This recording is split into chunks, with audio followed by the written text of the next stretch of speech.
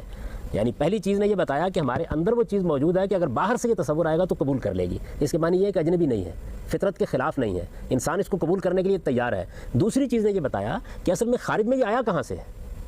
تو جب ہم نے اپنے علم سے یہ جان لیا کہ انسانیت کی پوری تاریخ میں یہ موجود رہا ہے, تو قرآن نے صرف آگے ایک قدم بڑھا کے ہم کو یہ بتا دیا کہ یہ پیدا کیسے ہوا تھا. یعنی اللہ تعالیٰ نے اس کائنات کی ابتدا کرتے وقت, جس میں ہم رہتے ہیں, جو ہماری انسانی کائنات ہے, اس کی ابتدا کرتے وقت جب آدم و حوا کو انسانیت کا شعور دیا تو براہ راست مکالمے اور مشاہدے کا ایک دور گزرا ہے. اس دور میں خدا کے ساتھ بات ہوتی تھی, معاملہ ہوتا تھا. یہ سب کچھ ہوا اور پھر اگلی نسلوں کو جب سے میں چاہوں گا کہ عقلی تقاضے پر مزید گفتگو سے پہلے ہم اپنے طلباء سے کچھ سوالات تاریخی شہادت کے دلائل کے حوالے سے لے لیں. یہ سوالات ہم سنیں گے ایک مختصر بریک کے بعد.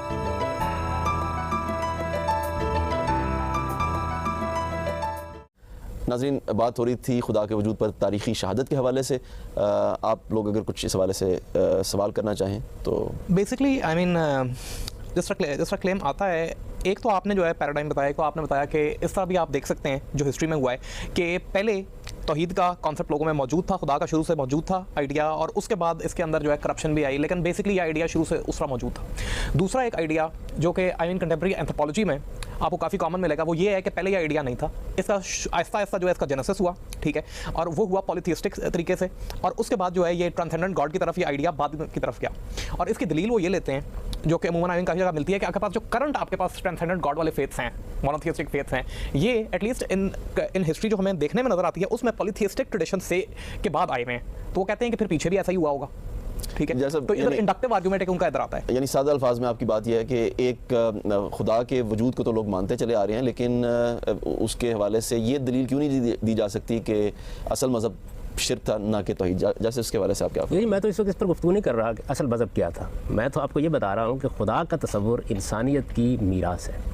یعنی وہ دوسرے خداؤں کے ساتھ رہا ہو, وہ دیوی دیوتاؤں کو ساتھ ملا کے قائم کیا گیا ہو, وہ فرشتوں کو خدا کی بیٹیاں بنا کر کیا گیا ہو, وہ مشرکانہ پہلے تھا یا وہ معاہدانہ پہلے تھا. یہ ہم توحید پر کسی وقت گفتگو کریں گے تو ان سارے مباحث کو بھی ہم اس وقت موضوع بنائیں گے. میں تو اس وقت صرف یہ عرض کر رہا ہوں کہ انسان کے اندر جو ایک پیاس موجود ہے کہ اس کے خالق کا کوئی تصور ہونا چاہیے, وہ الہ چاہتا ہے, وہ الہ چاہتا ہے.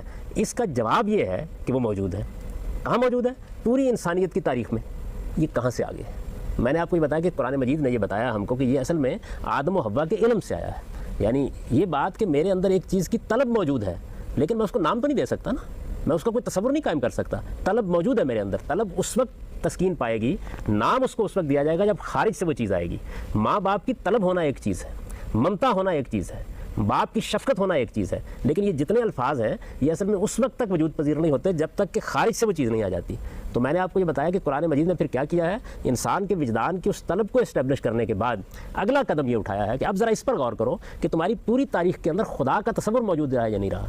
وہ مشرکانہ تھا, وہ معاہدانہ تھا, وہ ایک خدا کا تھا یا بہت سے خداؤں کا تھا, لیکن اس تصور کو انسان کبھی اپنے ہاں سے ختم نہیں کر سکا. اور ویسے بھی میں آپ سے عرض کروں کہ معلوم تاریخ میں یعنی جتنی معلوم تاریخ ہے. ایک یہ آپ قیاسات کر رہے ہوتے ہیں, تو قیاسات جس طرح دوسروں کو کرنے کا حق ہے, ہم کو بھی کرنے کا حق ہے, لیکن معلوم تاریخ میں سب سے پہلی دعوت سیدنا نوح علیہ السلام کی ہے, جتنی معلوم تاریخ ہمارے پاس ہے. اور آپ جانتے ہیں کہ وہ توحید کی دعوت ہے, یعنی وہ ایک خداوند کی دعوت ہے. اس وقت بھی شرک پیدا ہو چکا ہے. شرک کیسے پیدا ہوتا ہے, معاہدانہ تصورات کیسے مشرکانہ تصورات میں بدلتے ہیں, یہ ایک الگ موضوع ہے, اس کو ہم ضرور زیر بحث لائیں گے. اس وقت مجھے صرف یہ بات عرض کرنی تھی کہ قرآن نے آپ کو دو بنیادیں فراہم کر کے آپ کھڑا کر دیا کہ آپ عقلی تقاضے کو سمجھیں. اصل میں ہم عقلی تقاضے کی طرف بڑھ رہے ہیں, یہ اس کی بنیاد ہے کہ دیکھو جس چیز کو عقلی تقاضے کے طور پر بیان کیا جا رہا ہے, عقلی تقاضا تو بعض اوقات ہماری اپنی فطرت سے غیر متعلق بھی ہوتا ہے. کش شکل کائنات میں ہے یا نہیں ہے, یہ عقلی تقاضا تو ہو سکتا ہے. میں ساری زندگی اس کے بارے میں کوئی رائے نہ قائم کروں, کوئی فرق نہیں پڑتا مجھے بحیثیت انسان کے. تو یہ بنیاد بنائی ہے پہلے کہ آپ کے اندر اصل میں داعیہ موجود ہے ایک خالق کا, وہ آپ کے وجدان کا احساس ہے. پھر وہ خالق کا تصور خدا کے نام میں کیسے ڈلا ہے, ایک خالق کے احساس میں کیسے ڈلا ہے, یہ بتایا ہے کہ دیکھو پوری انسانی تاریخ میں اس کو مشترک پاؤ گے, یہاں سے گیا ہے. تو یوں سمجھ لیجئے کہ جس طریقے سے آپ دنیا میں کیا کرتے ہیں, ایک تصور کا انالیسس کرتے ہیں, جائزہ لیتے ہیں, اور پھر یہ بتاتے ہیں یہ غالباً ایسے آیا ہوگا. ابھی بھی یہ بتا رہے ہیں نا کہ خدا کا تصور غالباً کیسے پیدا ہوا ہوگا, خوف سے پیدا ہو گیا. مثال میں دے رہا ہوں, جس طرح کے بعض ماہرین نفسیات بیان کرتے ہیں. قرآن مجید کہتا ہے پیدا ہوا, یہ تو موجود ہے نا, آؤ ہم تم کو بتاتے ہیں کہاں سے پیدا ہوا ہے. یعنی قرآن نے اس کی اپنی ایکسپلینیشن دی ہے, اس میں اپنی تھیوری دی. یہ دونوں دینے کے بعد اب وہ اگلا قدم بڑھائے گا, اور اگلے قدم میں آپ کو یہ بتائے گا کہ کیسے پھر عقل انسانی اس بات کا تقاضا کرتی ہے کہ اسی بات کو مانا جائے, اس بات کو نہ مانا جائے. یعنی یہ اگلا قدم ہے. اس پوائنٹ کے حوالے سے ہم بڑھ رہے ہیں. اس پوائنٹ کے حوالے سے اگر کوئی مزید اشکال یا مزید کوئی سوال آپ لوگوں کے ذہن میں ہو تو میں چاہوں گا کہ اس کو بھی آپ کر لیں. بیسکلی اس کے اوپر یہ بات ابھی اور کہی جا سکتی ہے کہ کیونکہ میں اس لیے کہ میرے خیال میں میرا سوال صحیح طرح جو ہے وہ ٹرانسلیٹ نہیں ہوا تھا. میں نے یہ کہا تھا کہ جو پیراڈائم اس وقت اینتھروپولوجی میں چلتا ہے, اس میں انیشل ازامپشن یہ ہوتی ہے کہ شروع میں نہیں تھا بلیف, اس کے بعد اس کا جینیسس ہوا, اور تبھی ہمیں پہلے آئیڈلز جس وقت کوئی اباؤٹ 50,000 ایئرس پہلے جو ہے ہمیں اٹھانے کے ملتے ہیں, وہ اسی چیز کو شو کر رہے ہیں کہ اس وقت جو ہے یہ اس بلیف کا جینیسس ہوا. اور یہ آئیڈیا کہ اٹ از نیچرل کہ انسان میں اندر خدا کا تصور ہو, ٹھیک ہے, اس کو آپ ڈفرنٹ ٹائمز ان ہسٹری میں تو دیکھ سکتے ہیں, لیکن مسئلہ یہ ہے کہ ڈفرنٹ ٹائمز ان ہسٹری میں آپ یہ دیکھ رہے ہیں, اس کا یہ مطلب نہیں ہے کہ this was natural prior to that. ٹھیک ہے نا, جس طرح آپ کے پاس آج الحاد کے الحاد پر یعنی ملحد ہو سکتے ہیں, تو their existence today shows کہ ان کا ایگزسٹنس پاسبل ہے. تو یہ آپ کیسے کہہ سکتے ہیں کہ پہلے نہیں تھا اور اس ریلیجن اس کے بعد نہیں آیا. یعنی جیسے مختصراً ان کے غالباً بات کا مطلب یہ ہے کہ وہ بھی ایک تھیوری ہے, یہ بھی ایک تھیوری ہے, یہ ایک کنکلوسیو ایویڈنس, ایک حتمی بات کیسے بن جاتی ہے. ہم بڑھ رہے ہیں ذرا, لیکن میں نے بالکل ابتدا میں آپ کو بتایا تھا کہ قرآن مجید نے جو اللہ تعالیٰ کے تصور کو ثابت کیا ہے, تو اس کو کیسے ثابت کیا ہے, یعنی وہ ایک جگہ سے چلا ہے, اس کے بعد وہ حتمی نتیجے تک آپ کو پہنچائے گا آخری تجرباتی شہادت میں جا کر. ابھی تو ہم اس بات کا جائزہ لے رہے ہیں, تجزیہ کر رہے ہیں کہ کیا خدا کا تصور وجدان کے لیے اجنبی چیز ہے یا قابل قبول چیز ہے. انسان کی تاریخ میں جو خدا کا تصور موجود رہا ہے, یہ کوئی ایسی چیز ہے کہ جس کو 2 یا 4 انسانوں نے بیان کر دیا تھا. دیکھیے استثناء ہر جگہ موجود رہیں گے, آج بھی الحاد موجود ہے, ماضی میں بھی الحاد موجود ہو سکتا ہے, اس میں کوئی شک نہیں ہے. بحیثیت مجموعی پوری انسانی تہذیب کس مقام پر کھڑی رہی ہے, یعنی مشترک میراث. کوئی آدمی کہہ سکتا ہے علامہ اقبال نام کا کوئی آدمی نہیں پیدا ہوا تھا, کہہ سکتا ہے کارل مارکس کا افسانہ ہے, یہ کہا جا سکتا ہے, لیکن ایک بہت بڑی اجتماعیت انسانیت کی ہر جگہ اس بات کی گواہی دیتی ہے کہ ہاں ہے کوئی خدا. بلیف ان گاڈ رہا ہے. اس کا یہ مطلب نہیں کہ اس استدلال سے خدا کا وجود ثابت ہو جاتا ہے. میں پھر بار بار توجہ دلا رہا ہوں, ابھی ہم نے اگلا قدم اٹھانا ہے اور عقلی تقاضے میں ہم آگے بڑھ کر پھر اس کا جائزہ لیں گے. ابھی تو صرف میں آپ کو یہ بتا رہا ہوں کہ قرآن مجید نے کس طریقے سے آپ کے وجدان اور آپ کی تاریخی شہادت کا ماخذ آپ کو بتایا ہے. پہلی چیز کے بارے میں بتایا کہ یہ ایک واقعہ ہوا تھا جس کی یاد آپ کے اندر موجود ہے, تحت الشعور میں اتر چکی ہے. بالکل ایسے ہی جس طریقے سے ماں باپ کے یہاں پیدائش کی یاد آپ کے اندر موجود ہے, تحت الشعور میں اتر چکی ہے. اس کو کبھی شعور میں لایا نہیں جا سکتا, لیکن جب خارج سے ماں اور باپ کا تصور آتا ہے تو آپ کا اندر اس کو اطمینان کے ساتھ قبول کرتا ہے. اور ماں اور باپ کی ٹریڈیشن کہ انسان ماں اور باپ سے پیدا ہوتے چلے آ رہے ہیں, یہ بھی ایک انسانیت کی تاریخی میراث ہے. بالکل اسی طریقے سے تمام نسلیں, تمام تہذیبیں اس بات کو بیان کرتی رہی ہیں کہ کوئی ہے آسمانی باپ, کوئی ہے خداوند. قرآن یہ بتاتا ہے کہ یہ تصور آیا کہاں سے. ناظرین, اب تک جاوید صاحب نے وجدان اور علمی تواتر کی بنیاد پر قرآن جو دلائل خدا کے اس بات پہ پیش کرتا ہے اس کی وضاحت کی. ہمارے طلبہ نے اس پہ سوالات کیے. اگلے پروگرام میں عقلی تقاضوں کے اعتبار سے, انبیاء کی شہادت کے اعتبار سے اور خود تجرباتی شہادت کے اعتبار سے جو دلائل قرآن سے ہمیں ملتے ہیں اس کے بارے میں جاوید صاحب سے ہم گفتگو جاری رکھیں گے.